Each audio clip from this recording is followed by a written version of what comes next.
Човекот и желката. Си била една желка. Еден ден таа си влегла во дувлото и почнала да свири на својата шупелка. Луѓето што поминувале покрај дувлото, застанувале за да го слушаат незиното свирење. Еден човек рече: "Ке ја фатам оваа желка." Тој се приближи до дувлото и викна: "Еј, желко!"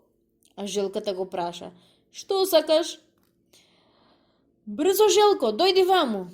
"Еве, веднаш." Излезе желката од дувлото, а човекот ја грабна и ја однесе дома.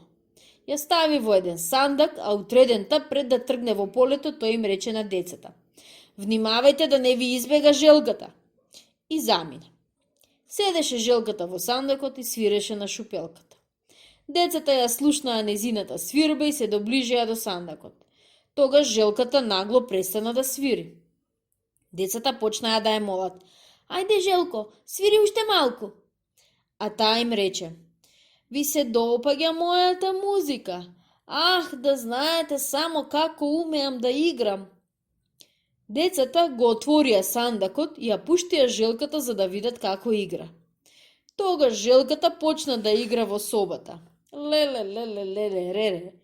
Поигра малку, а потоа им рече дека мора да излезе. "Ке те пуштиме," рекоа децата, "но немој да не избегаш." Децата ја отворија вратата, а желката лазеше колку што можеше побрзо и најпосле се скри во грамушките.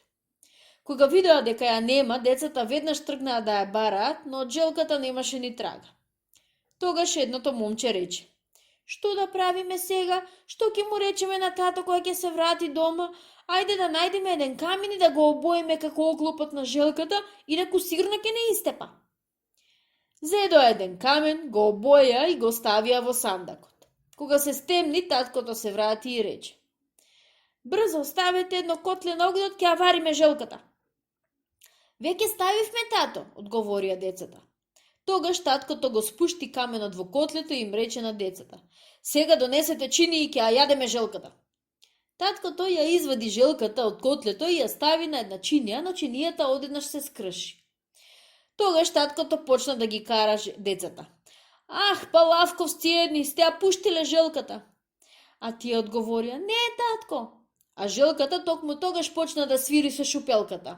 Кога ја слушна човекот, еднаш рече: сега пак ќе те фатам." Тој викна: Желко!" "Што сакаш?" одговори желката.